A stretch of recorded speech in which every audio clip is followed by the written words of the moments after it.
아주 태양이 강렬하게 비치는 정말 아름다운 주일 아침입니다. 이 시간에 인터넷으로 함께하는 우리 이레네 동일한 기쁨과 은혜가 넘치는 그 예배가 되길 바랍니다. 이렇게 밝은 태양이 비치는 이런 날들이 우리에게 계속되고 있는데요. 이 빛을 즐기시기 바랍니다. 우리에게 주신 것이 얼마나 소중한 것들인지 감동하면서 감사하면서 받으시기 바랍니다. 빛이 이렇게 밝게 비치면 느끼는 것은 결코 어두움은 그것을 이길 수 없다. 어둠이 다 물러가 버리잖아요. 그래서 우리가 다 그 안에서 밝게 비치는 빛을 받으면서 다 밝은 곳으로 나와서 주님께서 주신 은혜를 누리는 오늘 모든 성도들 또 그 성도들이 드리는 예배 되기를 바랍니다. 같이 기도하심으로 오늘 11월 13일 밴쿠버 예수산길교회 예배를 시작하겠습니다. 우리의 도움은 천지를 지으신 여호와의 이름에 있도다. 아멘. 만물이 그로 말미암아 지은 바 되었으니 지은 것이 하나도 그가 없이는 된 것이 없느니라. 그 안에 생명이 있었으니 이 생명은 사람들의 빛이라. 빛이 어둠에 비추되 어둠이 깨닫지 못하더라. 참 빛, 곧 세상에 와서 각 사람에게 비추는 빛이 있었나니 그가 세상에 계셨으며 세상은 그로 말미암아 지은 바 되었으되 세상이 그를 알지 못하였고 자기 땅에 오매 자기 백성이 영접하지 아니하였으나 영접하는 자 곧 그 이름을 믿는 자들에게는 하나님의 자녀가 되는 권세를 주셨으니 거룩하신 하나님 아버지 참 감사합니다. 빛 되신 예수 그리스도께서 이 땅 가운데 오셔서 우리 마음의 어둠을 밝히시고 참 빛으로 초대하심을 감사합니다. 결코 이기지 못하는 그 어두움 세력들이 아직도 존재하고 있사오나 주님 우리에게 다가와 주셔서 우리가 그 빛 가운데 모이게 하시니 감사합니다. 참 그 빛을 즐기는 모든 성도 되게 하여 주시며 이 한 예배가 참 빛 되신 예수 그리스도를 온전히 알아 그 예수 그리스도를 온전히 마음속에 온전한 주인으로 모시는 그 시간 되게 하여 주옵시고 그 빛 되신 주님을 온전히 우리 마음 가운데 모실 뿐더러 그분을 따라 실천하며 행동하는 우리 모든 성도들 되기에 부족함이 없는 귀한 예배 되게 하여 주옵소서. 주님께서 주관하시는 예배, 성령께서 깨닫게 하시는 예배, 주님께서 우리에게 참으로 감동 감화하여서 다시금 새로운 삶의 기회를 결단하며 주님 앞에 각오하며 나아가는 귀한 예배 되게 도와주옵소서. 예수님 이름으로 기도하옵나이다. 아멘. 다 같이 일어나서 찬송 드리겠습니다.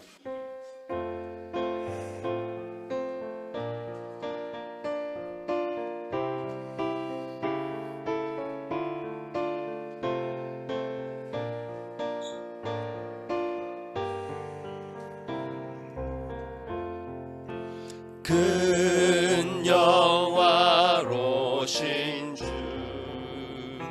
이곳에 오셔서 이 모인 자들로 주 백성 삼으사 그 중에 항상 계시고 그 중에 항상 계시고 큰 영광 나타내시고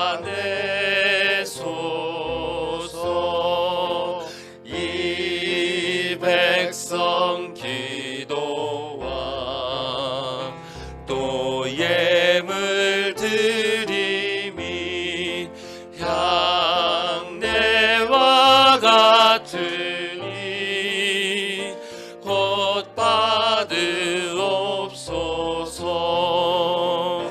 주 예수 크신 복음을, 주 예수 크신 복음을 만 백성 듣게 하소서. 또 우리 자손들 다 주를 기리고 저 성전 돌같이 긴하게 하소서. 주 구원하신 능력을, 주 구원하신 능력을 늘 끝날까지 주소서.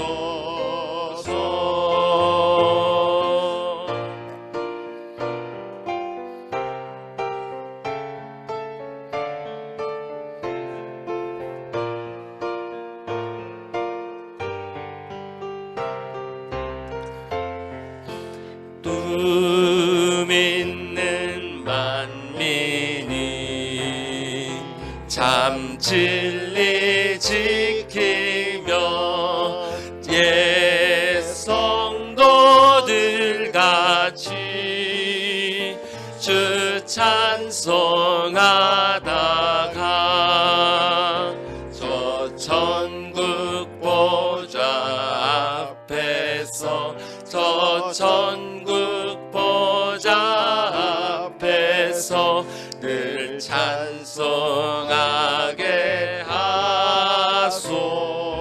저 천국 보좌, 저 천국 보좌 앞에서, 저 천국 보좌 앞에서 늘 찬송하게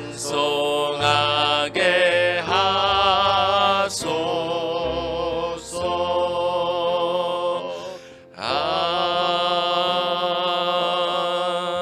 아멘. 다 같이 앉으셔서 주께서 우리에게 하신 말씀 생각하시면서 계속 찬양하시겠습니다.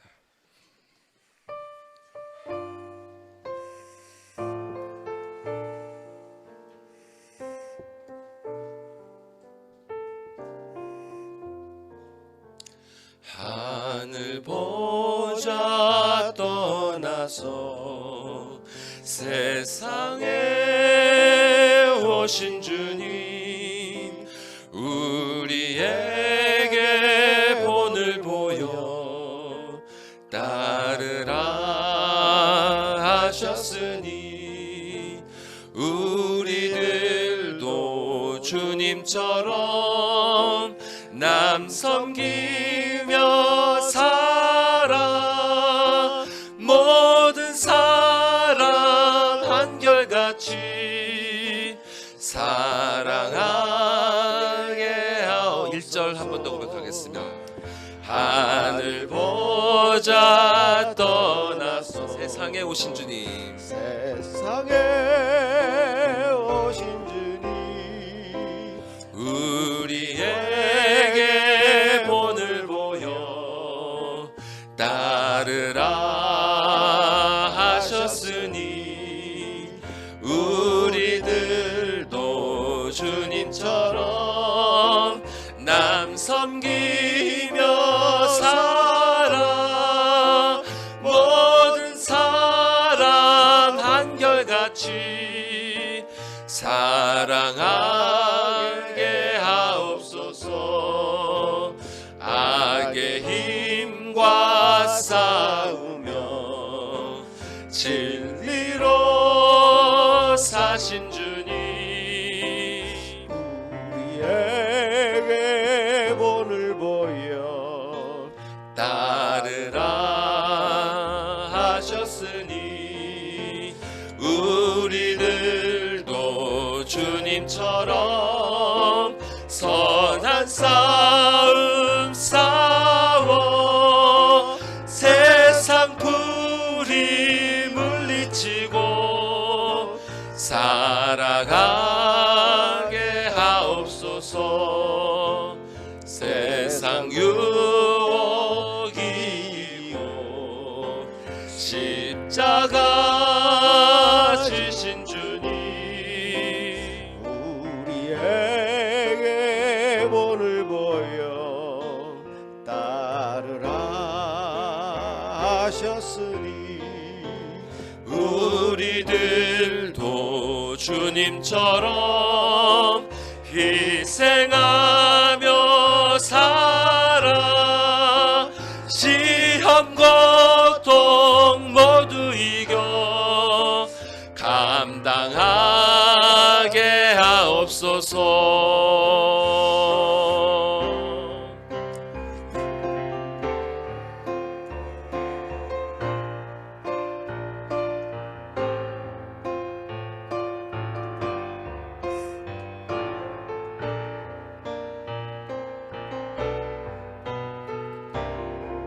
이기고 죽음 권세 이기고 생명문 여신 주님, 우리에게 본을 보여 따르라 하셨으니 우리들도 주님처럼 승리하며 살아 하늘 영광 바라보며 따라가게 하옵소. 우리들도 주님처럼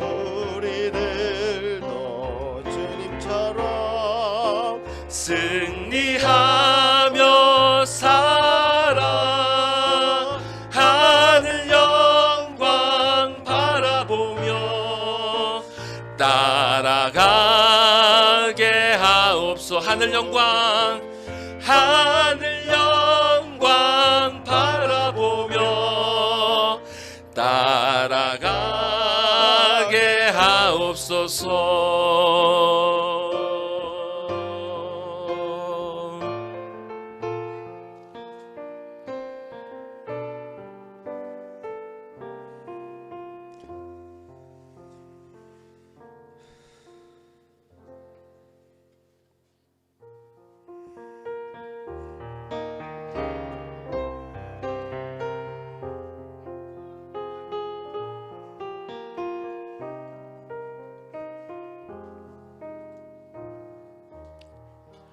예수 따라가며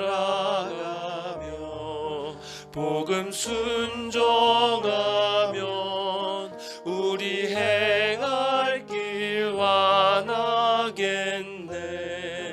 주를 의지하며 순종하는 자를 주가 늘 함께 하시리라.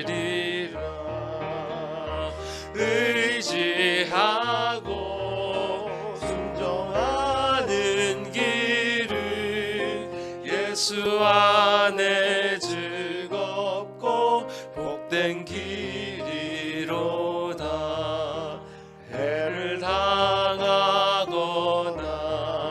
우리 고생할 때 주가 위로해 주시겠네. 주를 의지하며 순종하는 자를 주가 안위해 주시리라. 의지하고 순종하는 길은 예수 안에 즐겁고 복된 길이로다. 남의 짐을 지고 슬픔 위로하면 주가 상급을 주시겠네. 주를 의지하며 순종하는 자를 항상 복 내려 주시리라. 의지하고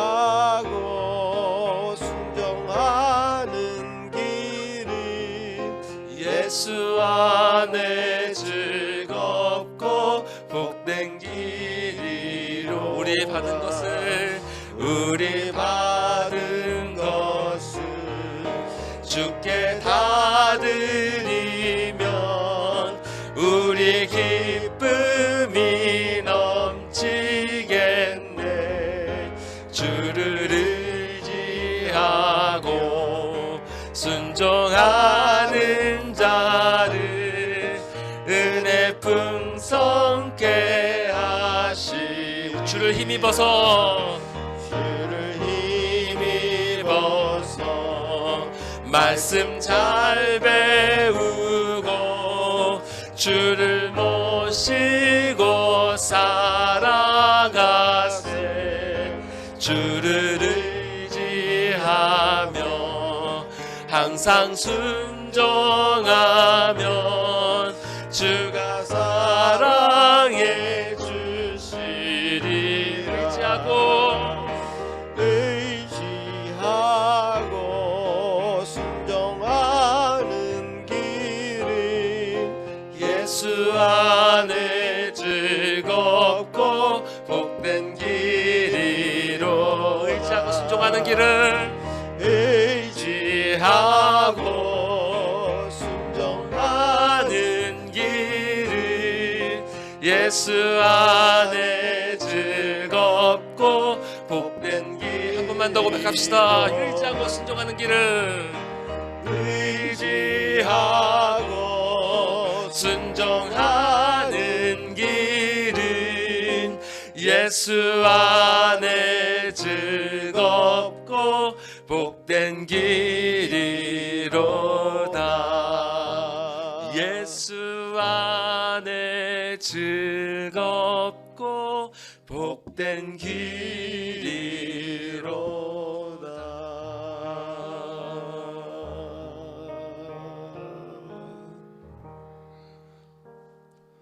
이렇게 정말 말로 다 할 수 없이 그 복된 길을 우리에게 허락하신 주님, 그 주님 앞에 그 복된 길을 우리가 얼마나 합당치 못한 모습으로 걸었는지 모릅니다. 그 주님 앞에 우리의 모든 더러움을 이 시간 참회하시고, 주님 오늘의 예배를 통해서 그 말씀으로 우리를 다시 깨끗게 씻겨주사 이 복된 길을 걷기에 합당한 모습으로, 그런 합당한 영혼으로 변화시켜 주시옵소서. 다 같이 기도하시겠습니다. 걸어가신 하나님 아버지 감사합니다. 참 주님께서는 우리에게 참으로 당신의 모든 것을 주시니 삼위 하나님의 그 즐거움과 그 복됨을 우리에게 기꺼이 나누어 주시니 함께 그 길에 동참하기를 원하고 계신 줄 압니다. 아버지 하나님, 주님이 원하시는 길, 주님이 우리에게 제시하시는 그 길이 참으로 가장 복된 길이며 주님이 우리에게 우리를 위한 가장 최선의 길인 것을 알게 하여 주시옵소서. 아버지 하나님, 우리가 우리 마음대로 우리 뜻대로 우리 어두움대로 자영자재하며 우리의 길을 마음껏 달렸으나 주여 결국 돌고 돌아 주님이 원하시는 그 길이 가장 최선의 길을 깨닫게 하는 귀한 시간 되도록 도와 주시옵소서. 아버지 하나님이여, 아버지 하나님, 우리가 무엇을 위해서 살겠습니까? 무엇을 위해 우리가 정말 이 땅에 존재하고 있습니까? 주여 도와주셔서 주님이 이 땅에 우리를 보내신 목적을 온전히 이루어가는 제 모든 심령들 예배를 통해서 확신합니다. 도와주시옵소서.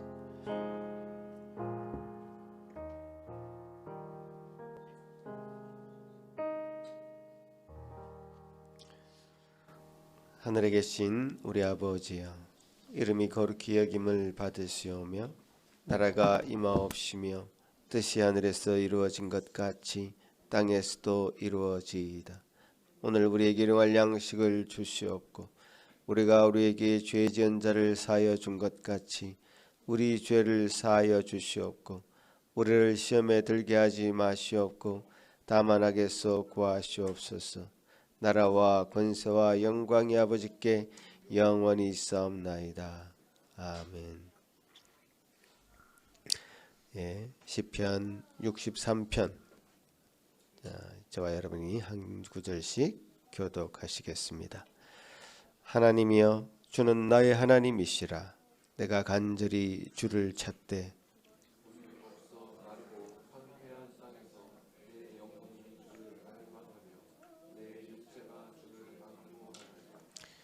내가 주의 권능과 영광을 보기 위하여 주의 인자하심이 생명보다 나음으로 이러므로 나의 평생에 주를 송축하며 골수와 기름진 것을 먹은 것 같이 나의 입이 기쁜 입술로 주를 찬송하되 내가 나의 침상에서 주를 기억하며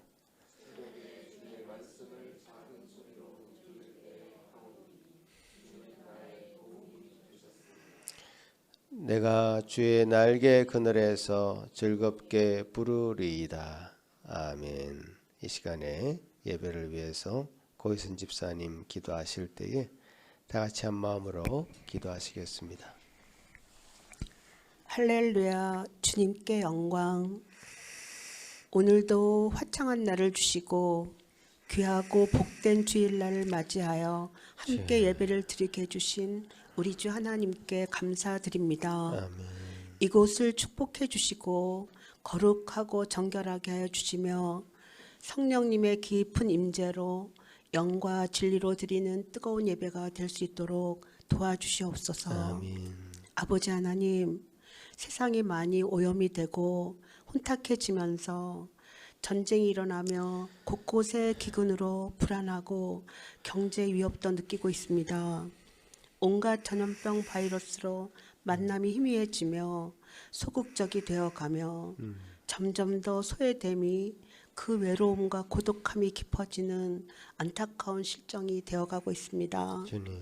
하나님, 가도 끝이 없고 해도 답이 없어 보이는 그 답답함이, 그 우울함이, 그 불확실함이 그들 자신들 앞에 있으며 이런 마음들이 그 현실들을 맞닥뜨리며 힘들어하는 사람들을 하나님이시여 그들을 찾아가 주시고 우리 이레네 가정도 찾아가 주시고 만나 주시고 치유하시고 회복시켜 주시옵소서.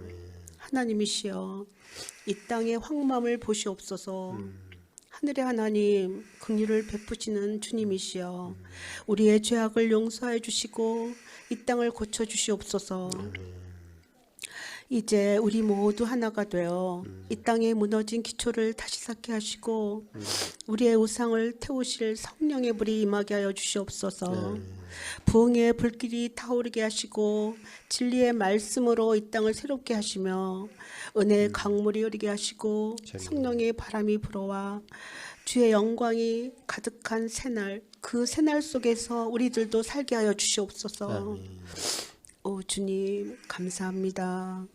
아울러 말씀을 전하시는 이찬우 전도사님과 김영희 사모님 또한 기억하여 주시고 축복하여 주시며 성령 충만하게 하시며 전하시는 말씀을 통하여 하나님의 영광이 되게 하여 주시옵소서. 감사드립니다. 이 예배를 끝까지 지켜주시고 우리의 길이 되어주시고 진리가 되어주시며 생명이 되어주신 우리 주 예수님의 이름으로 기도하옵나이다. 아멘.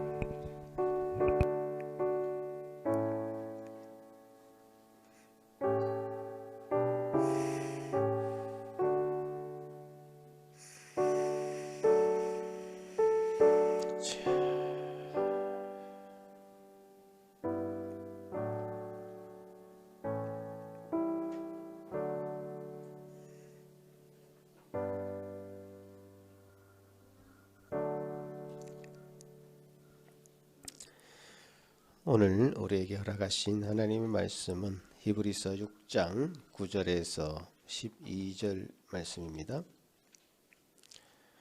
제가 봉독에 올리겠습니다. 사랑하는 자들아, 우리가 이같이 말하나 너희에게는 이보다 더 좋은 것, 곧 구원에 속한 것이 있음을 확신하노라. 하나님은 불의하지 아니하사 너희 행위와 그 이름을 위하여 나타낸 사랑으로 이미 성도를 섬긴 것과 이제도 섬기고 있는 것을 잊어버리지 아니하시느니라. 우리가 간절히 원하는 것은 너희 각 사람이 동일한 부지런함을 나타내어 끝까지 소망의 풍성함에 이르러 게으르지 아니하고 믿음과 오래 참음으로 말미암아 약속들을 기업으로 받는 자들을 본받는 자 되게 하려는 것이니라. 아멘. 예, 우리 어린이들 앞으로 나와주세요. 예.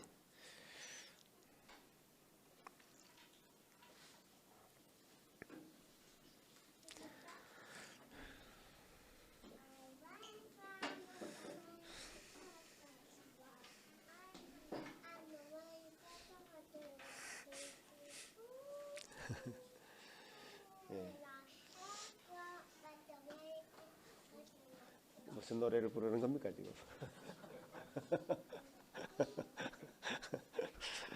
네, 우리 기도합시다. 우리 어린이들 같이 주님 앞에 기도합시다.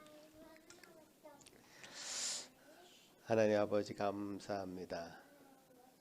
우리 어린 생명들, 특별히 주님께서 사랑하시는 우리 주의 자녀들을 지금 이 시간에 앞에 놓고 우리 온 성도들이 함께 기도합니다. 이들을 주님 손에 의탁합니다. 주님 손에 맡깁니다. 주님 이들을 키워 주시옵소서. 이들을 주님 하나님의 형상을 따라 지원받은 자로서 더 주님을 본받아 살아가는 저희들 삶이 될 수 있도록 도와주시옵소서. 특별히 우리 부모들 먼저 본이 되게 하여 주시고 우리 모든 성도들 이들 앞에 앞장서 있는 자로서 참으로 그들에게 좋은 모습 보이게 하여 주옵소서. 아버지 하나님, 그래서 이들이 참 좋은 것 보고 좋은 것 본받아 참 주님께서 사랑하시는 자녀들, 모든 사람들로부터 칭찬받는 자녀들 되게 하여 주옵소서. 아버지 하나님, 우리가 이렇게 기도하거나 또 여러 가지 애쓰고 있사오나 주님, 저들이 이것을 잘 받아들일 자세와 준비가 더 중요한 줄 압니다. 주님, 저들 마음을 문을 온전히 열어주시고 그들 가운데 참 주님 주인 되어 주셔서 주님 원하시는 사람으로 스스로 되어져 가는데 부지런함을 나타낼 수 있는 저희 인생들, 저희 모든 자녀들 되게 하여 주옵소서. 감사합니다. 이한 귀한 시간 또 말씀으로 함께 나눌 때에 가르치는 자나 배우는 자가 같은 마음으로 한 마음이 되는 귀한 시간 되도록 도우시옵소서. 예수님 이름으로 기도합나이다. 아멘.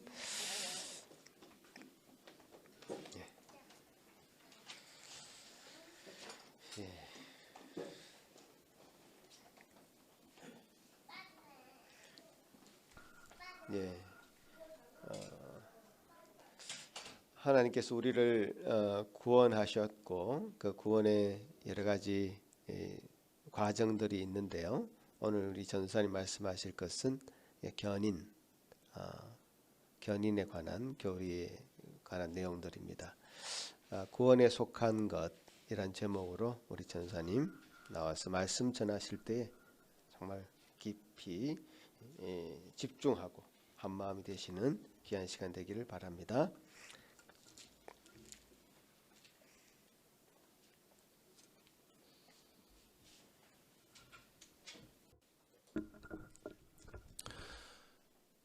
견인의 교리에 대해서 이제 두 번째 시간입니다. 지난 시간에는 약속과 경고라는 제목으로 말씀을 나눴죠. 하나님께서는 당신의 자녀들을 끝까지 구원에 이르도록 견인해 가시는데요. 그 방식은 마치 견인차가 다른 차를 끌고 가듯이 기계적인 방식이 아니라 약속과 경고의 말씀을 주심으로 인격적인 방식으로 그 자녀들이 그 구원의 길을 끝까지 걸어가도록 만드시는 그런 방식을 취하십니다. 그래서 오늘 본문 바로 전에 지난 본문은 이런 약속과 경고가 포함된 비유의 말씀으로 마무리되었었는데요. 자, 한번 말씀을 보여주실까요? 지난 본문 7절과 8절 말씀입니다. 함께 읽어보겠습니다. 시작. 땅이 그 위에 자주 내리는 비를 흡수하여 밭 가는 자들이 쓰기에 합당한 채소를 내면 하나님께 복을 받고 만일 가시와 엉겅퀴를 내면 버림을 당하고 저주함에 가까워 그 마지막은 불사름이 되리라. 이것이 바로 우리 앞에 펼쳐진 엄중한 영적 현실입니다. 우리는 반드시 이 현실을 직시해야 합니다. 여러분도 잘 아시는 것처럼 이것을 외면한다고 해서 이 현실이 사라지는 것이 아니죠. 죽음을 잊고 산다고 해서 죽음의 현실이 없어지는 것이 아니듯이 하나님의 약속과 경고를 망각한다고 해서 그것이 무효화되지 않습니다. 이 비유의 말씀처럼 땅 위에는 지금도 자주 비가 내리고 있습니다. 하나님께서는 지금도 우리에게 부족함 없이 은혜를 베풀고 계십니다. 우리에게는 언제든지 읽을 수 있는 하나님의 기록된 말씀이 허락되었고요. 그분께 기도할 수 있는 시간도 허락되었고요. 함께 예배할 수 있는 교회도 허락되었고요. 그 밖에 우리에게 허락된 모든 것, 심지어 우리가 여전히 숨을 쉬며 살아있는 것 자체가 다 하나님의 은혜입니다. 그러므로 그 은혜에 합당한 열매를 내는 것이 그 은혜를 받고 있는 자들의 마땅한 의무겠죠. 그리고 그것이 바로 참된 하나님의 자녀들이 갖는 삶의 주요 관심사입니다. 만약 이것이 주요 관심사가 아니라면 그분께 합당한 채소를 맺는 일 없을 것입니다. 무언가를 심어서 이렇게 키워보신 분들은 아시겠지만 관심 없이 방치된 그런 밭에는 채소가 아니라 잡초가 나기 마련이죠. 자기 영혼의 구원에 관심이 없다면 그 영혼은 가시와 엉겅퀴에 휩싸이기 마련입니다. 히브리서는 그런 자가 결국 하나님께 버림을 당하고 저주를 받아 불사람의 형벌을 받게 되리라고 말씀하고 있습니다. 그런데 견인의 교리를 잘못 이해하고 있는 분들은 또 이렇게 생각하기도 하죠. 이런 경고는 실은 그저 불신자들, 믿지 않는 자들에게만 해당되는 건 아닌가. 어차피 이런 심판은 우리 견인의 은혜 가운데 있는 신자에게는 절대로 일어나지 않을 일 아닌가. 그러면서 이러한 경고를 그저 공허한 그런 위협에 불과한 것으로 그렇게 취급하기도 합니다. 그러나 하나님께서는 절대로 거짓을 말씀하시는 분이 아니기 때문에 그분의 경고 역시 공허한 위협일 수 없습니다. 또 그분께서는 불신자들뿐만 아니라 신자들에게도 이 경고의 말씀을 주셨기 때문에 참된 신자라 할지라도 그들 앞에 놓인 그 위험과 그에 따른 하나님의 경고는 실제적인 것입니다. 아무리 자기 자신을 참된 신자라고 스스로 확신한다고 하더라도 이 말씀처럼 그 삶 가운데 합당한 채소가 아니라 가시와 엉겅퀴를 내는 자는 아버지의 버림을 받고 저주를 받아 영원한 불사름의 형벌을 치르게 될 것입니다. 이것이 바로 우리 모두 앞에 놓인 그런 엄중한 현실입니다.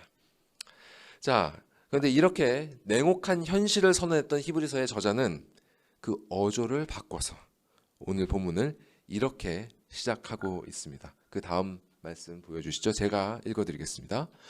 사랑하는 자들아, 우리가 이같이 말하나 너희에게는 이보다 더 좋은 것, 곧 구원에 속한 것이 있음을 확신하노라. 자, 저자는 히브리서를 읽는 독자들에게 바로 그들에게 이보다 더 좋은 것이 있다고 합니다. 자, 무엇보다 더 좋은 것이 있다고 말하는 것일까요? 1차적으로는 바로 앞에 비유에서 말씀했던 가시와 엉겅퀴, 그것보다 더 좋은 것이 있다고 말씀하는 것이겠죠. 또 그보다 더 앞에 문맥으로 돌아가 보면 4절과 5절에 묘사되었던 그 네 가지 경험, 그것들도 바로 여기에 해당될 것입니다. 그 경험들이 무엇이었죠? 그 밑에 말씀을 보십시오. 한 번 빛을 받고 하늘의 은사를 맛보고 성령에 참여한 바 되고 하나님의 선한 말씀과 내세의 능력을 맛보고도, 그러니까 이런 것들보다도 더 좋은 구원에 속한 것이 너희에게 있다. 이것이 바로 이 구절의 의미입니다. 즉 지난 시간에도 말씀드렸지만 이런 경험들은 그것이 얼마나 극적이고 얼마나 놀라운 것인지와 관계없이 구원에 속한 것, 즉 구원받았음을 보여주는 그런 표적이 아니라는 뜻입니다. 자, 그렇다면 저자가 말한 그 구원에 속한 것은 과연 무엇일까요? 자, 구원에 속한 것이 무엇인지 우리가 살펴보기 전에 우리는 먼저 이 히브리서 저자의 어조에 주목해야 할 필요가 있습니다. 자, 그는 지금 독자들에게 구원에 속한 것이 있음을 어떻게 한다고 하죠? 확신한다. 내가 지금 너희에게 구원에 속한 것이 있음을 확신한다, 이렇게 말하고 있습니다. 자, 히브리서는 교회를 향해 쓰여진 서신서, 즉 편지입니다. 편지예요. 즉 특히 또 이 히브리서의 내용 중에는 구약 성경을 참 많이 인용하고 있는 걸 알 수가 있습니다. 그래서 학자들은 초대교회 신자들 중에서도 특히 구약 성경을 잘 알고 있는 유대인 신자들을 대상으로 이 서신서를 저자가 썼다고 생각하고 있습니다. 그런데 이 저자는 지금 그 유대인 신자들에게 구원에 속한 것이 있다, 너희에게 그것을 내가 확신한다, 이렇게 말하고 있는 거예요. 즉 너희는 분명히 하나님의 자녀고 구원을 받은 자다, 이렇게 단언하고 있는 것입니다. 자, 놀랍지 않습니까? 어떻게 저자는 이렇게 확신에 찬 말을 그 독자들에게 할 수 있었던 것일까요? 자, 먼저 이 사실을 생각해 볼 때 저자는 지금 이 편지를 받는 독자들과 이미 긴밀한 관계를 맺고 있으면서 그들의 영적 상태를 잘 알고 있었다는 것을 알 수 있습니다. 자, 영적 상태를 잘 아는 것. 이는 저와 같이 말씀을 전하는 일을 하는 사람들에게 굉장히 도전을 주는 부분입니다. 목회자는, 사역자는 성도들의 영적 상태를 잘 알고 있어야 합니다. 목자는 양떼의 상태를 잘 알고 있어야 됩니다. 이를 잘 알지 못한다면 그 사람은 잘못된 방식으로 그 양떼들을 돌보게 되겠죠. 지금 양떼들에겐 물이 필요한데 먹을 것을 준다든지, 지금 배가 고픈데 물을 준다든지, 활동을 해야 되는데 우리에 가두어 버린다든지, 또 쉬어야 될 때인데 끌고 나가게 되는 그런 일이 일어나게 되는 것입니다. 그런데 이는 비단 저와 같은 사역자들에게만 국한되는 문제가 아닙니다. 먼저 예수를 믿는 집안의 가장은 그 가족 구성원들의 영적 상태를 잘 알고 있어야 됩니다. 이것이 그들의 최고 관심사여야 됩니다. 또한 아버지뿐 아니라 이는 어머니들에게도 해당됩니다. 크리스천 부모는 자녀들의 영적 상태를 잘 알고 있어야 합니다. 자, 우리는 아이들의 육신의 건강에 대해 얼마나 민감합니까? 또 아이들의 지적 발달과 교육에 대해서는 얼마나 신경을 씁니까? 아이들의 정서적 안정과 성숙에 대해서는 또 얼마나 관심을 기울이고 있습니까? 그러나 그 무엇보다 더 중요한 것은 바로 그 아이의 영적 상태입니다. 이는 다른 어떤 것과도 비교할 수가 없습니다. 자, 여기서 영적 상태라는 것은 이 아이가 하나님과 어떤 관계를 맺고 있느냐를 말하는 것입니다. 이 아이가 그리스도 예수 안에서 하나님과 건강하고 친밀한 관계를 지금 맺고 있는가? 사람에게 이것보다 더 중요한 것이 없습니다. 보통 세상에서는 건강을 잃으면 다 잃는 것이다, 이렇게 얘기를 하죠. 그러나 그리스도인에게는 그렇지 않습니다. 아무리 몸이 건강해도 그 영혼을 잃어버린다면 무슨 소용이 있겠습니까? 그래서 예수님도 몸은 죽여도 영혼은 능히 죽이지 못하는 자들을 두려워하지 말고 몸과 영혼을 능히 지옥에 멸하실 수 있느니, 즉 하나님을 두려워하라고 말씀하신 것입니다. 여러분은 자기 자신의 영적 상태뿐 아니라 함께하는 배우자의, 그리고 여러분의 자녀들의, 여러분의 가족들의 그 영적 상태를 잘 알고 계셔야 합니다. 여러분은 이 부분에 얼마나 관심을 기울이고 계십니까? 그들의 영적 상태를 얼마나 잘 알고 계십니까? 히브리서의 저자는 그의 편지를 읽을 성도들의 영적 상태를 실로 잘 파악하고 있었습니다. 그래서 오늘 본문 전에 5장 11에서 12절에 보시면 저자는 그 편지를 읽을 사람들의 상태에 대해서 이런 말을 기록하고 있습니다. 한번 보여주시죠. 제가 읽어드리겠습니다. 멜기세덱에 관하여는 우리가 할 말이 많으나 너희가 듣는 것이 둔함으로 설명하기 어려우니라. 때가 오래되었으므로 너희가 마땅히 선생이 되었을 터인데 너희가 다시 하나님의 말씀의 초보에 대하여 누구에게서 가르침을 받아야 할 처지이니 단단한 음식은 못 먹고 젖이나 먹어야 할 처지가 되었도다. 히브리서를 읽어야 되는 이 독자들은 이제 막 믿기 시작한 초신자들이 아니었습니다. 그들은 믿은 지 오래된 자들이었어요. 마땅히 지금은 선생이 되어서 하나님의 말씀을 다른 이들에게 가르칠 수 있을 만큼 성장했어야 했습니다. 그런데 그들은 여전히 하나님의 말씀을 듣는 것이 둔했습니다. 깊이 있는 말씀을 이해하지 못했습니다. 오히려 여전히 말씀의 초보에 대해서 배워야 하는 단단한 음식은 못 먹고 젖이나 먹어야 되는 그런 수준에 머물러 있는 자들이었습니다. 이렇게 히브리서의 저자는 이 편지를 읽을 사람들의 그 영적 상태와 그 수준에 대해서 잘 파악하고 있었습니다. 그는 독자들이 어떤 부분에서 미흡한지 잘 알고 있었습니다. 그러나 동시에 그는 이렇게 미성숙한 신자들 안에서도 역사하고 계시는 하나님의 일하심을 보았던 것입니다. 그래서 그는 이렇게 여전히 젖이나 먹어야 하는 처지에 있는 그들에게도 구원에 속한 것이 있음을 확신한다. 이렇게 과감하게 쓸 수 있었던 것입니다. 그렇다면 과연 저자는 그들에게서 무엇을 보았던 것일까요? 이제부터 그 해답이 들어있는 10절 말씀을 자세히 살펴보겠습니다. 자, 그럼 10절 말씀을 함께 읽어보겠습니다. 시작.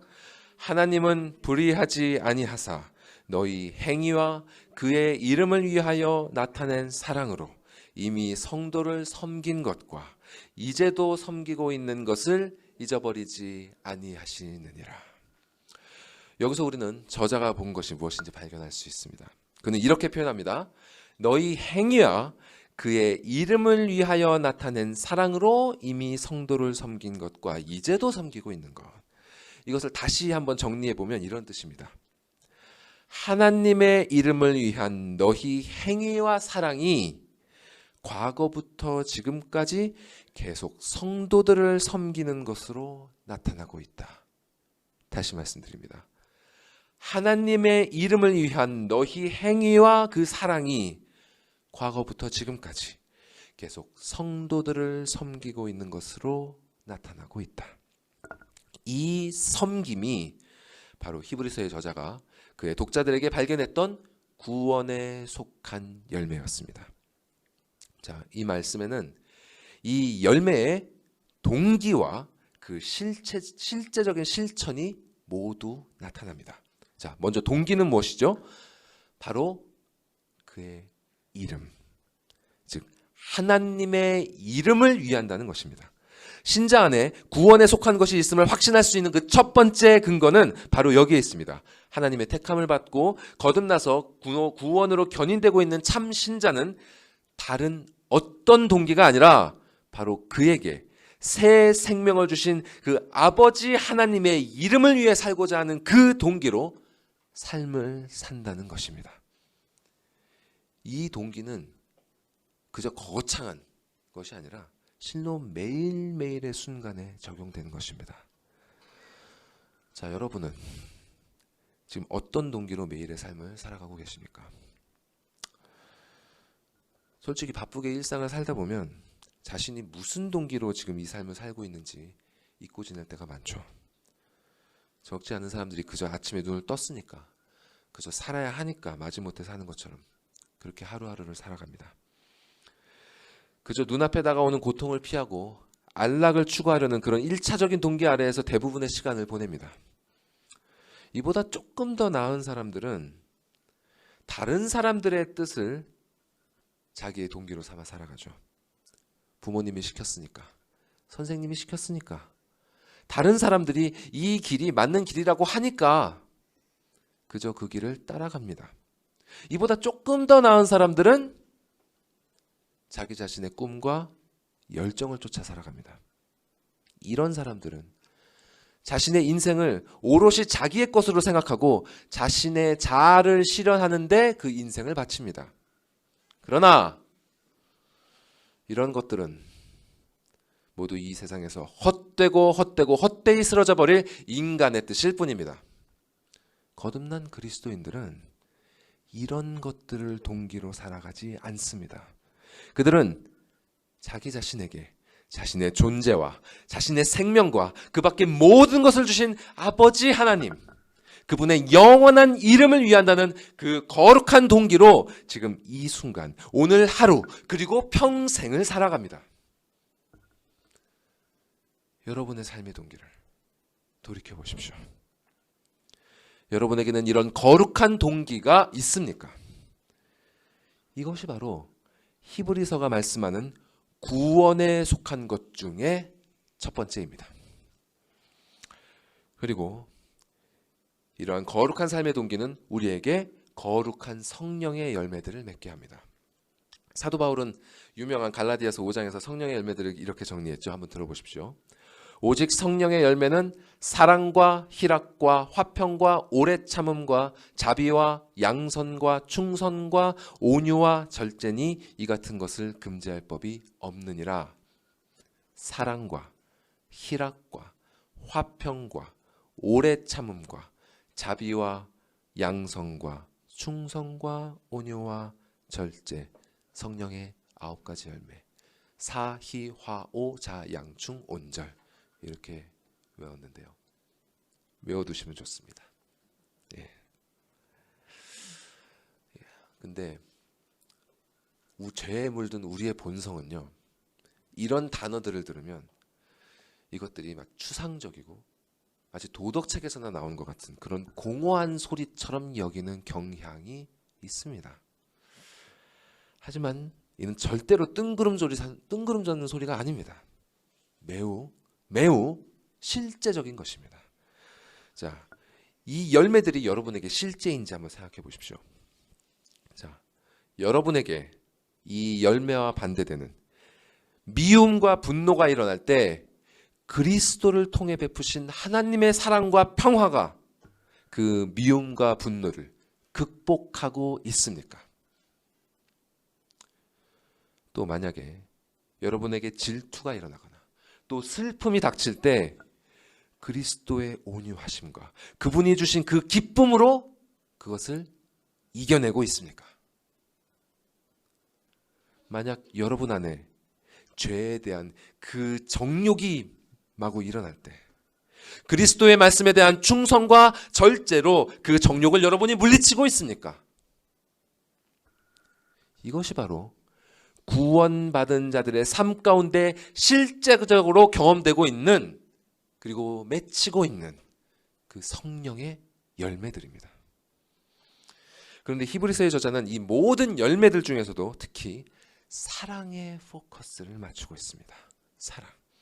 그 사랑은 그저 감정적인 것이 아니라 실천하는 사랑, 즉 섬기는 사랑입니다. 히브리서의 저자는 그의 편지를 읽을 성도들에게서 이 사랑의 섬김을 보았던 것입니다. 도대체 어떤 사랑의 섬김을 이 저자는 보았던 것일까요? 우리는 히브리서 10장에서 그가 이 성도들에게서 무엇을 보았었는지를 발견할 수 있습니다. 자, 10장의 말씀을 한번 보여주시죠. 제가 읽어드리겠습니다. 전날에 너희가 빛을 받은 후에 고난의 큰 싸움을 견디어낸 것을 생각하라. 혹은 비방과 환난으로서 사람에게 구경거리가 되고, 혹은 이런 형편에 있는 자들과 사귀는 자가 되었으니 너희가 갇힌 자를 동정하고 너희 소유를 빼앗기는 것도 기쁘게 당한 것은 더 낫고 영구한 소유가 있는 줄 알미라. 이것이 바로 이 저자가 그 편지를 읽을 성도들에게서 발견했던 하나님의 이름을 위해 그들이 드러냈던 그 사랑의 섬김이었습니다.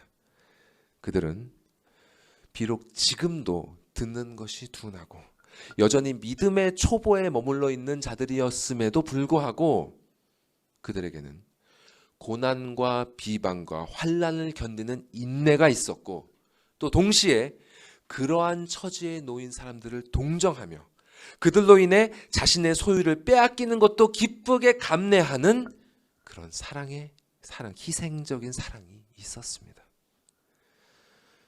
믿음의 초보라 불리는 자들에게 이러한 열매가 있었다는 사실이 놀랍지 않으십니까? 신앙인들에게는 하나님을 향한 사랑을 어떻게 표현해야 되는지 잘 모르는 분들이 많이 있습니다. 그런 분들에게 하나님을 향한 사랑을 어떻게 표현해야 됩니까? 이렇게 물으면 대략 이렇게 얘기하죠. 예배를 드리는 것, 마음을 다해 드리는 것, 말씀을 열심히 읽는 것, 열심히 기도하는 것.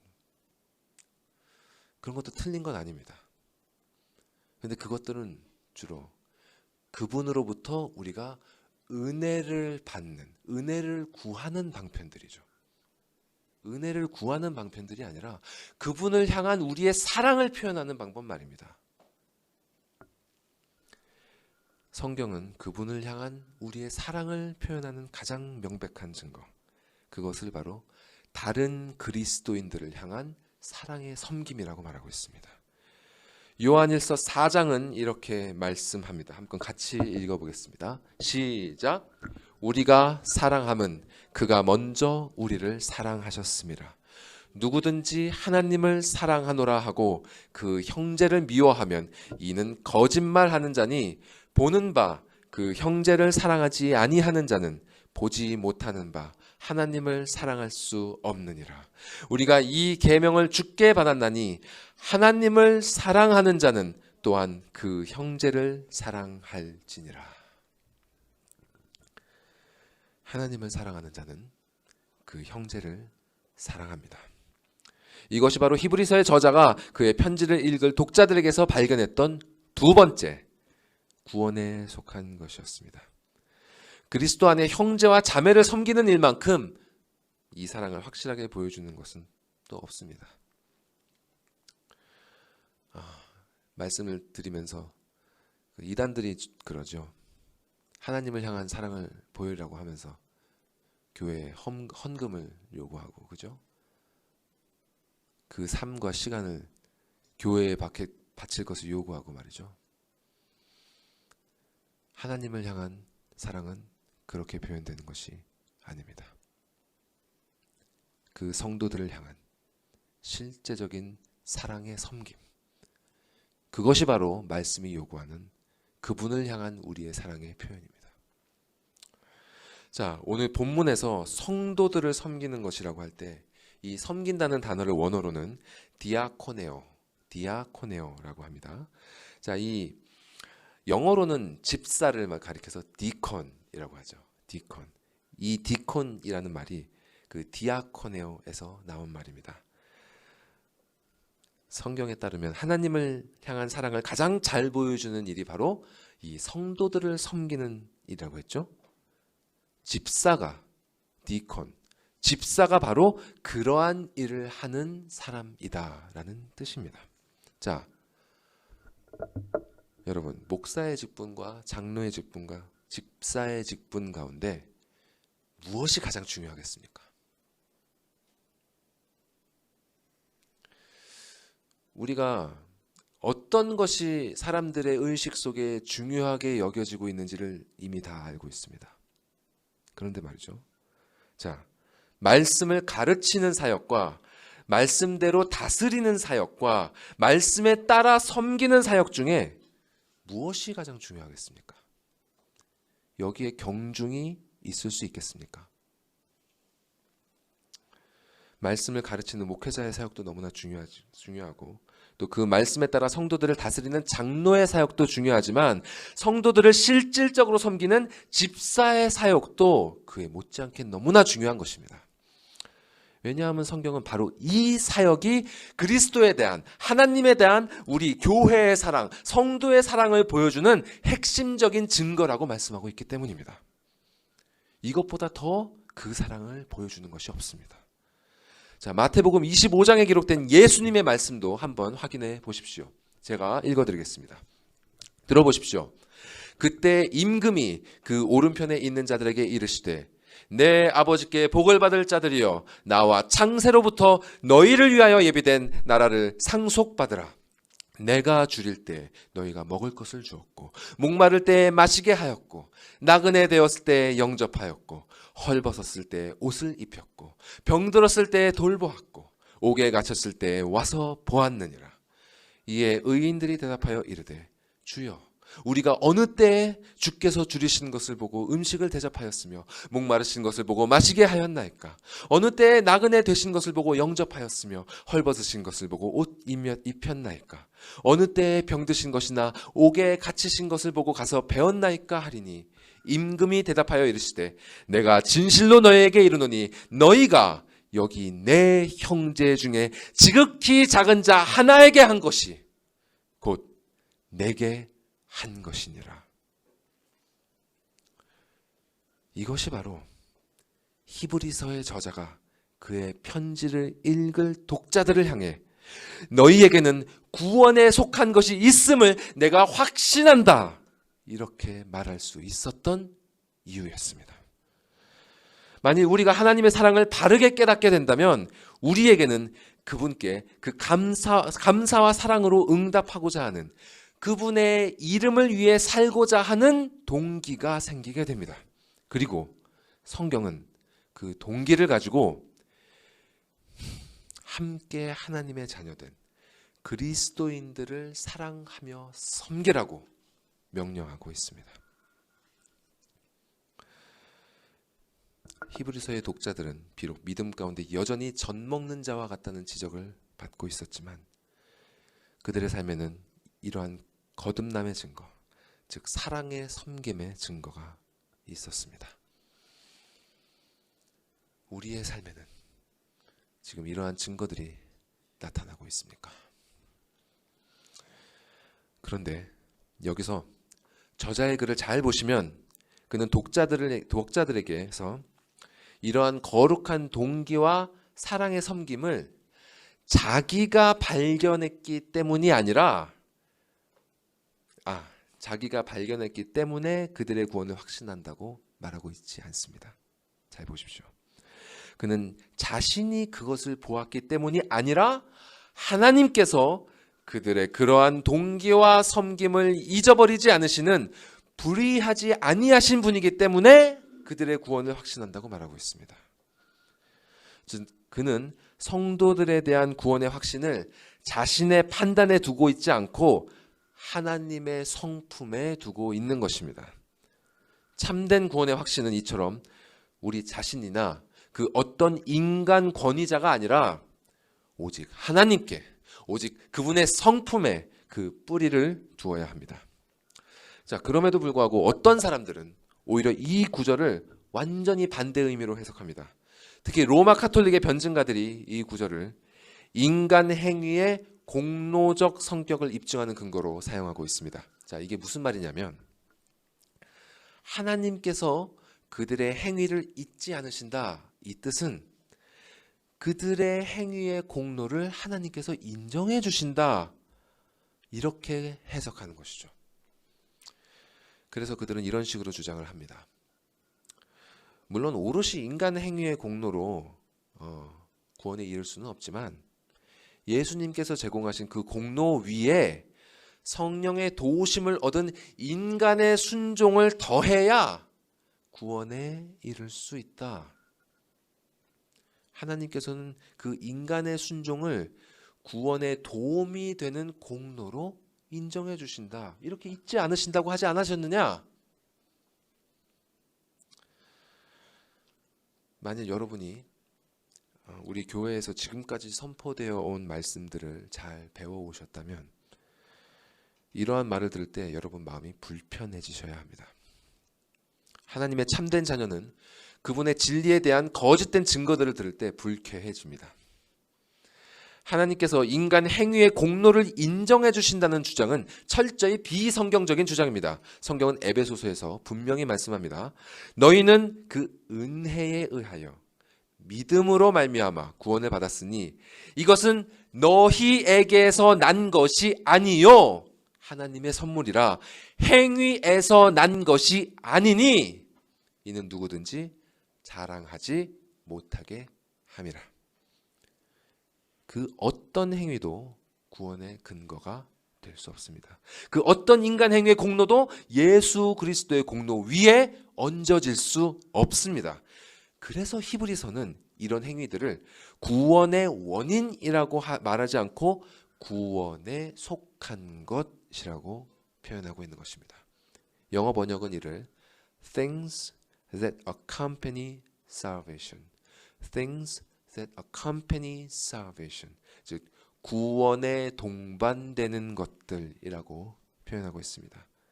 즉 이러한 행위들 때문에 구원이 일어나는 것이 아니라 구원을 받아 견인되고 있는 자들에게는 반드시 이러한 행위들이 동반되어 나타난다는 뜻입니다. 구원에는 반드시 이러한 사랑의 섬김과 같은 순종의 행위들이 나타나게 되어 있으며 공의로우시고 또 자비로우신 하나님께서는 그 행위가 아무리 작고 미약하다 하더라도 그 하나하나를 모두 기억해 주십니다. 이것이 바로 히브리서의 저자가 그의 편지를 읽을 신자들의 구원을 확신했던 근본적인 이유였습니다. 이 사실은 신자들에게 얼마나 큰 위로를 주는지 모릅니다. 여러분들 모두 아시겠지만 참된 그리스도인도 때로는 하나님께서 나를 잊으신 것처럼 그렇게 느껴질 때가 있습니다. 그렇지 않습니까? 너무나 광대하시고 그 크신 하나님이 이 작고 미약한 그런 나 자신의 처지 같은 거는 별로 대수롭지 않게 여기시는 것처럼 그렇게 느껴질 때가 있습니다. 근데 그것은 진실이 아닙니다. 이사야 선지자에게 말씀하신 것처럼 우리가 걷는 길은 절대로 그분 앞에 숨겨지지 않고 우리가 겪고 있는 우리의 송사는 그것이 크든 작든 절대로 그분의 관심에서 벗어나지 않습니다. 하나님께서는 당신이 친히 자녀로 삼으신 자들을 절대로 내버려 두지 않으십니다. 그분은 그들을 끝까지 책임지시는 분이십니다. 그래서 빌립보서는 너희 안에 착한 일을 시작하신 이가 그리스도 예수의 날까지 이루실 줄을 우리가 확신하노라 이렇게 말씀하고 있는 것입니다. 그분은 당신께서 시작하신 일을 절대로 멈추지 않으십니다. 이것을 믿으시기 바랍니다. 그분은 당신께서 우리에게 부으신 그 사랑으로 말미암아 우리가 갖게 되는 그 거룩한 동기와 그 작더라도 나타나는 그 사랑의 섬김을 결코 잊지 않으십니다. 그분은 당신의 자녀들의 모든 상황을 아시며 그 가운데에서 그들이 행하는 모든 믿음의 행동들, 기도들, 그리고 순종과 섬김을 다 알고 기억하십니다.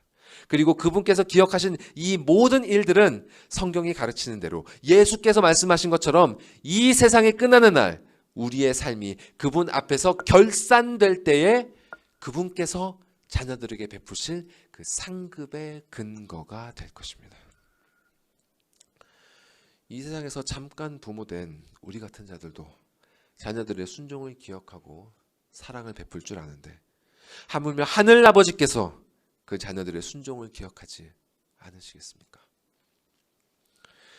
자, 이 사실에 한 가지만 더 첨언을 하자면요. 이렇게 자녀들의 작은 순종에 대해서도 모두 기억하신다고 말씀하신 하나님께서는 반대로 그들의 모든 죄는 잊으실 것이라고 말씀하셨습니다. 히브리서 저자는 8장에서 예레미야 말씀을 인용하면서 이렇게 기록합니다. 들어보십시오.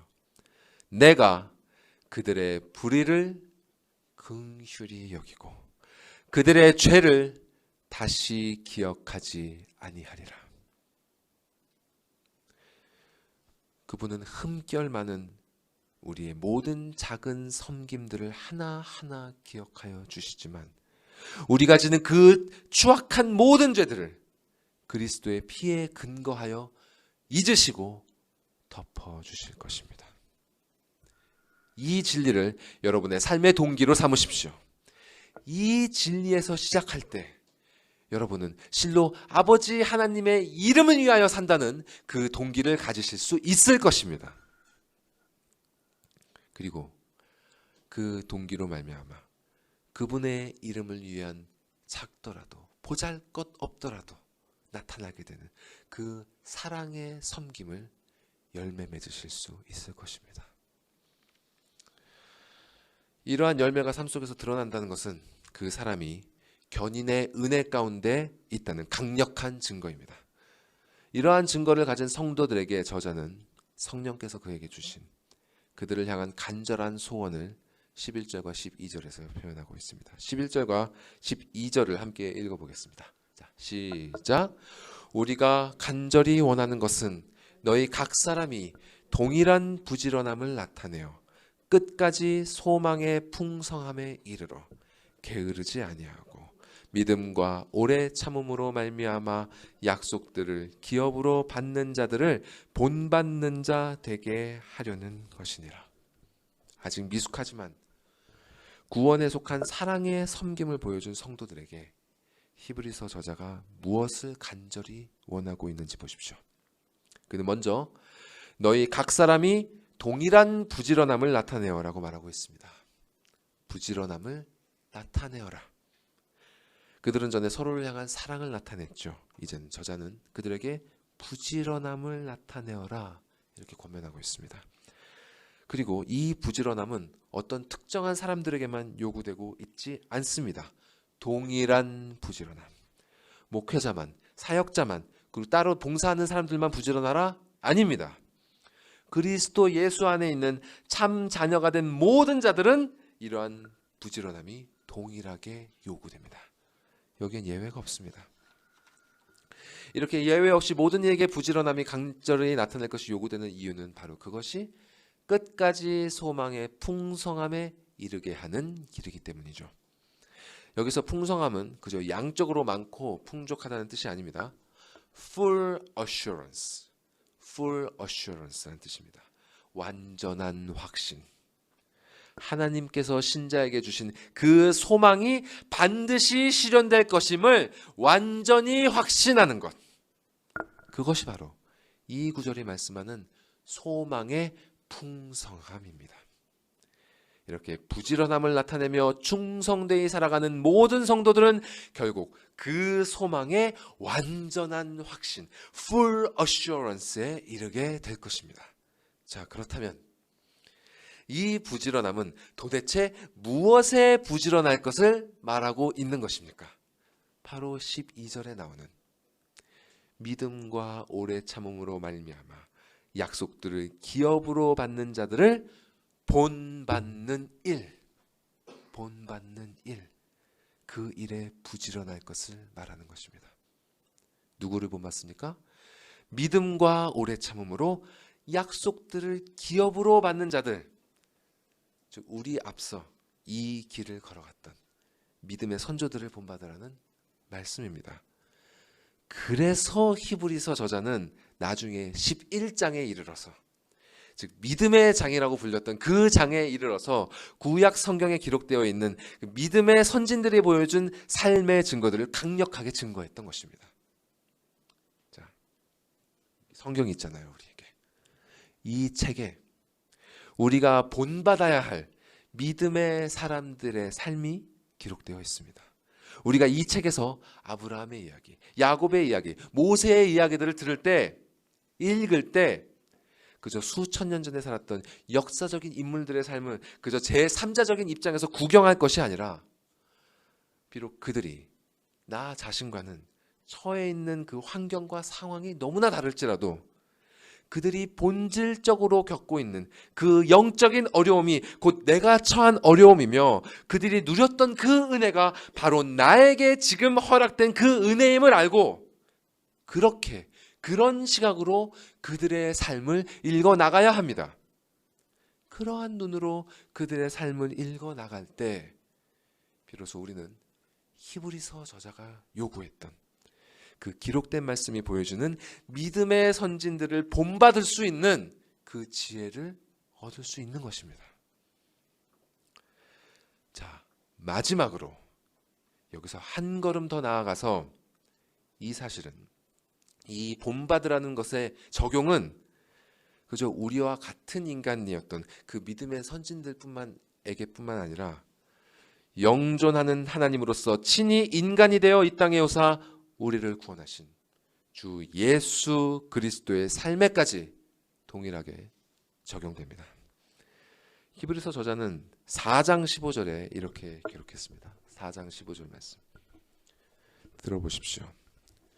우리에게 있는 대제사장은 우리의 연약함을 동정하지 못하실 리가 아니요 모든 일에 우리와 똑같은 시험을 받으신 이로되 죄는 없으시니라.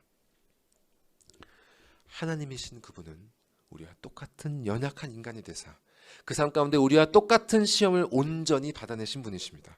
인간의 생사화복 그 모든 과정을 우리와 동일하게 겪으신 그분께서는 죄가 없으심에도 불구하고 우리의 연약함을 능히 동정하시는 분이시며 공의로우신 하나님의 진노하심 앞에서 과거와 현재와 미래의 그 모든 성도들을 대변하실 수 있는 유일한 대제사장이십니다.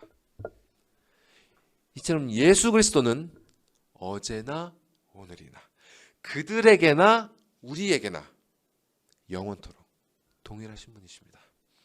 그렇기 때문에 참된 신자는 그 누구보다도 예수 그리스도를 더 잘 알고 그분을 더욱 본받기를 갈망합니다. 그분만이 우리의 모든 연약함을 온전히 이해하실 수 있습니다. 아무리 가까운 사이라도, 부모라도, 배우자라도, 연인이라도, 친구라도 나 자신의 슬픔과 괴로움에 그 깊이를 헤아릴 수 없죠. 오직 친히 사람이 되신 하나님의 아들 예수 그리스도만이 그 깊이를 이해하십니다. 자, 보십시오. 그분은 하나님의 말씀이십니다.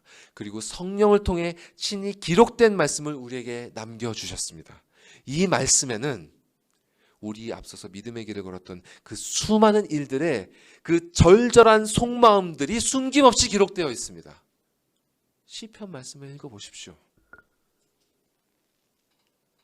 하나님께서는 그 모든 것들을 알고 계셨습니다. 그리고 그들을 그만큼 알고 계신 만큼 그분은 지금 여러분도 이해하고 계십니다. 우리를 기억하고 계십니다. 그분을 생각하고 계십니다. 그래서 그리스도께서는 친히 이 땅에 오셔서 우리가 이 생애에서 걸어야 할 이 믿음의 좁은 길이 어떻게 마침내 아버지의 영광스러운 나라로 연결되는지를 그분이 몸소 오셔서 보여주셨습니다. 그 나라로 끝까지 견인되는 길은 이렇게 오직 그분이 가신 그 삶을 부지런히 본받아서 그분이 남기신 그 발자취를 부지런히 따라 걸어가는 삶, 오직 그것뿐입니다. 자, 물론 이는 구원의 조건이 아닙니다. 그렇게 걸어가야만 구원된다는 뜻이 아닙니다. 반대로 구원을 받아 그 나라로 견인되는 자에게는 그분을 본받아 그분의 발자취를 따라가는 길로 반드시 인도된다는 뜻입니다. 그리고 이 길을 걷는 자는 실로 그리스도의 모든 것, 심지어 그분의 고난과 죽으심까지 본받기를 갈망하게 됩니다. 사도 바울은 빌립보서 3장에서 내가 그리스도와 그 부활의 권능과 그 고난의 참여함을 알고자 하여 그의 죽으심을 본받아 어떻게 해서든지 죽은 자 가운데서 부활에 이르려 하노라. 이렇게 고백했습니다. 이것이 바로 진실된 신자, 하나님의 견인하심의 은혜를 얻고 있는 자의 고백입니다. 하나님의 견인하심을 입은 신자들은 그가 어두운 사망의 음침한 골짜기를 걷고 있든지 간에, 아니면 높은 산봉우리를 넘고 있든지 간에, 그곳에서, 그가 있는 그곳에서 이미 그를 앞서가신 예수의 흔적을 발견합니다. 그의 영혼이 삶 가운데 어떤 곳에 이르든지 간에 그는 그곳에서 예수께서 바로 여기에 계셨다는 그 성령의 메시지를 발견합니다. 예수께서 이미 여러분이 계신 그곳에 계셨습니다. 예수께서 이미 그곳에 계셨고 지금 여러분을 이해하고 계십니다. 예수께서 여러분을 지금도 기억하고 계십니다. 예수께서 우리를 위해 지금도 중보하고 계십니다. 이것이 바로 신자가 언제 어떤 상황에 처하든지 간에 그 구원의 소망을 잃지 아니하고 부지런함으로 그리스도를 본받는 삶을 살아낼 수 있는 그 동기이며 끝까지 소망의 완전한 확신에 이를 수 있는 원동력입니다. 견인의 은혜를 입은 자에게는 이러한 삶이 나타납니다. 그리고 그러한 삶을 사는 자는 이 히브리서의 저자처럼 자기 자신뿐 아니라 함께 아버지의 사랑을 받고 있는 소중한 사람들에게서도 이러한 삶의 열매가 나타나기를 간절히 소원합니다. 이 열매는 나 자신뿐 아니라 배우자에게도, 자녀들에게도, 다른 가족들에게도, 그리고 우리 교회에게도 반드시 있어야만 합니다. 반드시 있어야만 합니다. 진실로 우리 모두에게 이 구원에 속한 것이 있음을 확신하기를 소망합니다. 이것이 우리 모두의 진정한 소원이 되어서 우리 모두가 함께 동일한 부지런함으로 하나님께서 인도하실 그 소망의 풍성함, 그 소망의 완전한 확신에 이르게 되기를 간절히 소원합니다. 기도하시겠습니다.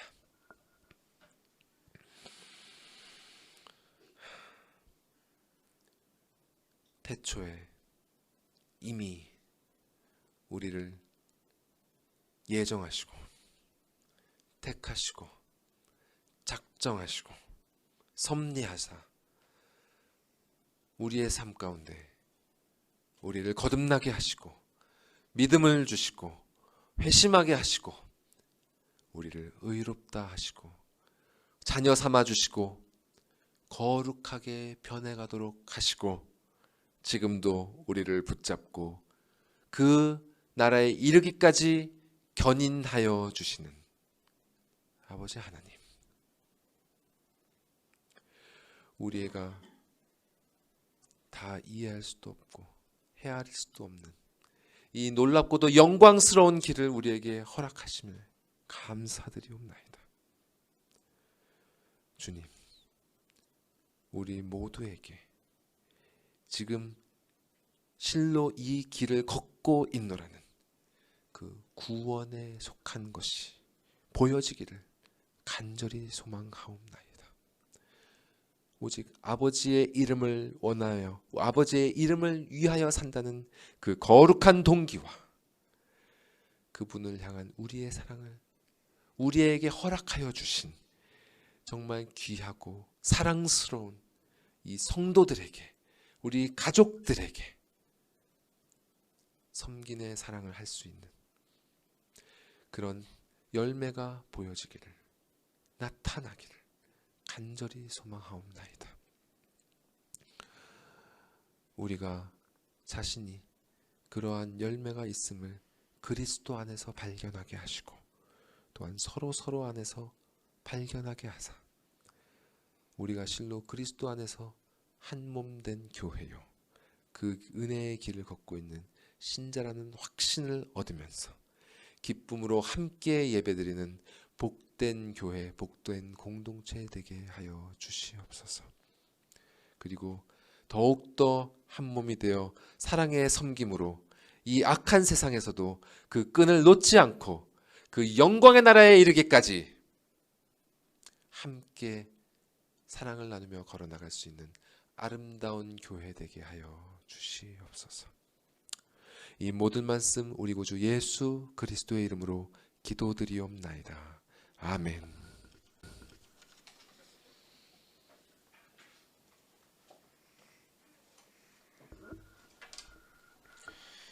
사도신경으로 우리의 신앙을 고백하겠습니다. 전능하사 천지를 만드신 하나님 아버지를 내가 믿사오며 그 외아들 우리 주 예수 그리스도를 믿사오니 이는 성령으로 잉태하사 동정녀 마리아에게 나시고 본디오 빌라도에게 고난을 받으사 십자가에 못 박혀 죽으시고 장사한 지 사흘 만에 죽은 자 가운데서 다시 살아나시며 하늘에 오르사 전능하신 하나님 우편에 앉아 계시다가 저리로서 산자와 죽은 자를 심판하러 오시리라. 성령을 믿사오며 거룩한 공예와 성도가 서로 교통하는 것과 죄를 사하여 주시는 것과 몸이 다시 사는 것과 영원히 사는 것을 믿사옵나이다. 아멘. 오늘 말씀 기억하시면서 다시 생각하시면서 447장 다 같이 일어나서 찬양 드리겠습니다.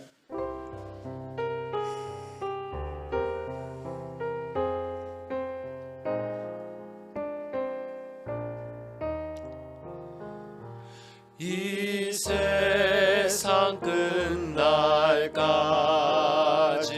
주 섬겨 살리니 내 친구 되신 주여 늘 함께 하소서. 주 나와 함께 하면 전쟁도 겁없고 주 나를 인도하면 늘 안심하리라. 나 주를 따를 때에 주 약속하신 것 그 영광 중에 모두 이루어 주소서. 나 주의 길을 따라 섬기며 살리니 그 크신 은혜 속에 날 인도하소서. 이 세상 온갖 시험 내 맘을 흔들고 저 악한 원수들을 안팎에 있으나 주 나를 돌보시사 내 방패 되시고 내 옆에 계신 것을 늘 알게 하소서. 저 영광 빛난 곳을 주 허락했으니 그 허락하신 곳을 늘 사모합니다. 끝까지 쉬지 않고 주 따라가리니 주 넓은 사랑으로 늘 인도하소서. 아멘.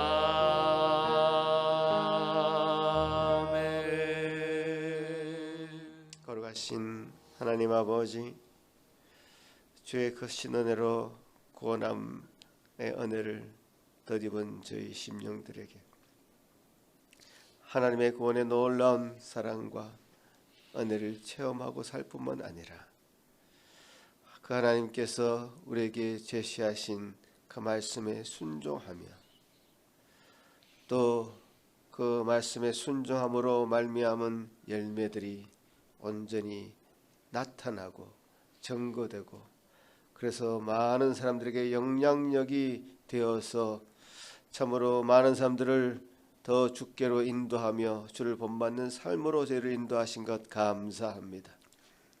아버지 하나님, 이 순종함 우리가 거절하지 않도록 하시고 이 말씀 가운데 더 든든히 서서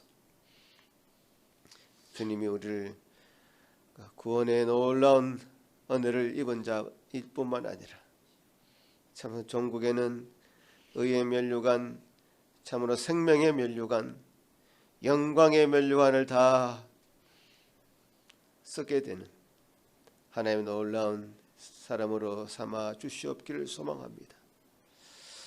지금 우리의 모습이 약하고 어려 보이지만 주님 결국 우리를 그렇게 만들어가게 하실 하나님, 그 하나님의 손을 붙잡습니다. 결코 그 손 놓지 않게 도와주셔서 점점 주님 닮아가고 점점 그에 따른 열매가 드러나는 우리 모든 성도들 되게 하여 주옵소서. 주님, 우리가 이렇게 주님 앞에 나올 때마다 예물로 우리 마음을 표현하는 것도 그 열매의 한 종류인 줄 압니다. 주여, 우리 것을 우리 것이라 하지 아니하고 주님의 것이라 인정하며 이 예물을 드리오니 받아 주시옵소서. 이 예물에 나의 자랑이 들어가지 않게 하시고 나의 행위가 들어가지 않게 하시고 참 주님이 주신 것으로 인한 주님이 그 우리에게 베풀어 주신 사랑으로 인한 그 말미암은 우리의 온전한 사랑의 표현으로 드리오니 받아 주시옵소서. 주여 감사합니다. 저들의 일주일의 삶을 주관하여 주시고 주의 이름을 위하여 살아가는 저들의 삶이 될 수 있도록 도와주시옵소서. 감사하고 예수님 이름으로 기도합나이다. 아멘. 자리에 앉으시고.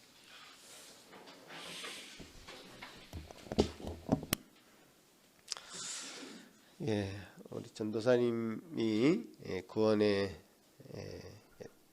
여러 가지 과정들의 말씀들을 계속 전해오고 있습니다. 말씀을 들으면서도 늘 생각하고 또 제가 이 말씀을 보면서도 생각하는 것은 우리가 행위를 강조하면 참 쉽습니다. 참 쉽고 쉽다는 말은 그 행위라는 것은 눈에 딱 보이기 때문에 그 보이는 행위를 강조하고 칭찬하고 하면 더 많은 사람들이 그 행위를 할 것이고 쉽게 말하자면 뭐 헌금을 많이 하는 분들에게 직분을 주면 너나 없이 앞장서서 헌금을 하려고 할 것이고 앞장서서 뭔가 봉사를 하는 사람이 눈에 보이면 봉사를 하려고 달려들 것이고 그렇게 하면 쉬워지죠. 그러나 결국 그것이 갖게 되는 종국은 하나님이 원하신 열매로 나타나는 것이 아니라 자기의 어떤 자랑이나 교만이나 그런 것으로 가게 돼 있습니다. 하나님이 주신 것이 아니라면.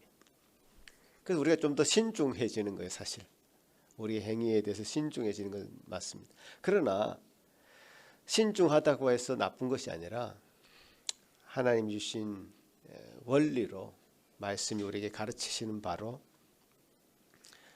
그 말씀을 가지고 말씀을 가진 자로 하나님의 사랑을 받은 자로 이게 하나님의 사랑을 자연스럽게 드러나는 그런 과정에서 가정도 돌보게 되고 가정을 잘 돌보는 사람이 한 단계 더 나아가서 교회 성도들 이웃들을 잘 돌보게 되고 이렇게 발전해 가는 거죠. 그게 하나님 우리에게 주신 것들이 점점 열매로 나타나는 거죠. 이건 굉장히 자연스러운 것이죠. 이 자연스럽게 하나님이 출발한 이 일에 대해서는 열매가 어떻게 나타나느냐? 하나님이 영광 받으시는 것으로 열매가 나타나죠. 자기 영광이 아니라. 그래서 이 두 길은 굉장히 오늘 전사님 말씀이 행위를 강조한 부분입니다. 사실. 그렇지만 이 행위가 어디서 출발했느냐? 나한테서 출발했느냐? 하나님으로부터 출발했느냐에 따라서 너무 다른 길을 나중에는 너무 다른 길을 열매를 맺게 되는 결과를 갖게 돼요. 그래서 우리는 좀 더 신중해지자는 거죠. 신중하게 그 출발점이 어딘가를 계속 살피자는 거죠. 직분자를 세울 때도요. 직분 얘기를 했기 때문에 제가 한 말씀 드리면 성경의 원리는요. 아주 우리가 생각하는 것과 다릅니다. 회사는 회사가 원하는 사람을 뽑지 않습니까? 그러나 성경은 특이해요. 직분자를 세우는데 원리를 디모데전서, 디모데후서, 디도서, 목회서시나 여러 군데에서 그런 직분자의 자격에 대해서 나오는데 빠지지 않고 나오는 것이 가정을 잘 다스리는 사람이 되어야 된다. 교회 일꾼 뽑는데 왜 가정의 얘기를 하냐고요. 가정을 잘 다스리는 사람이 되어야 된다. 부부 관계가 정말 원만하고 자녀들도 그 부모를 잘 순종하고 그런 가정을 잘 다스리는 사람을 뽑아야 된다 이렇게 얘기하고요. 또 사회적인 자격을 고려합니다. 그 사람은 술 취하지도 말아야 되고 일구이원 하는 그런 거짓말을 잘하는 사람이 되어서는 안 되고 이웃들을 잘 섬겨야 되고 이런 자격 조건들이요. 사회적인 자격 조건들이에요. 근데 교회는 그런 사람을 일꾼을 뽑아야 된다. 세상의 원리와는 참 다른 겁니다. 이게 다르게 교회는 운영이 되어야 되죠. 왜? 하나님의 교회니까요. 우리가 마음대로 하는 교회가 아니니까. 그래서 우리는 좀 더 세상에서 어떤 일이 벌어지는지에 조금 눈을 감고 세상의 교회들이 어떻게 하는지 조금 눈을 감고 말씀은 뭐라고 얘기하는가? 하나님은 뭐라고 우리에게 요구하시는가에 더 포커스가 가 있는 것 같아요. 우리 교회가 특별히. 그래서 그게 맞기 때문에 그 길로 가는 것이 느리더라도 맞기 때문에 가는 것이고요. 주님의 원리에 우리가 한 걸음 한 걸음 그 원리에 따라서 한 걸음 한 걸음 걷자는 것이죠. 주님께서 우리에게 이런 행의 열매가 나타나길 바라시고 계십니다. 여러분 사랑이 자기 사랑하는 것만 몰두해 있기를 바라지 않습니다. 정말 자기 것을 내어주어서 뭔가를 봉사하기를 바라시고 헌신하기를 바라십니다. 그게 마땅히 그 길로 가야 되죠. 그게 마지막에 종국에 죽음이라도 내놓을 수 있는 그런 지경에까지도 가야 되죠.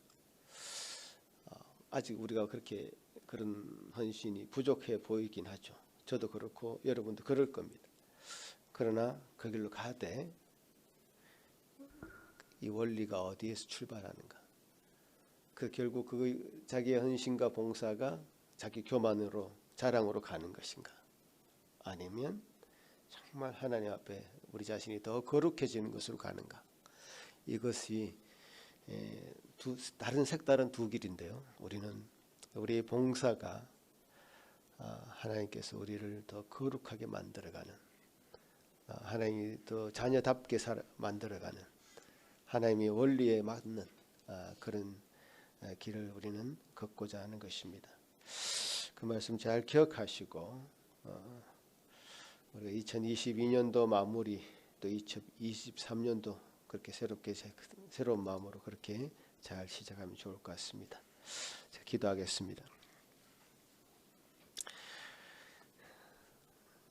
이제는 우리 주 예수 그리스도의 크신 은혜와 하나님 아버지의 크신 사랑하심과 성령 하나님의 위로하심과 교통하심이 이제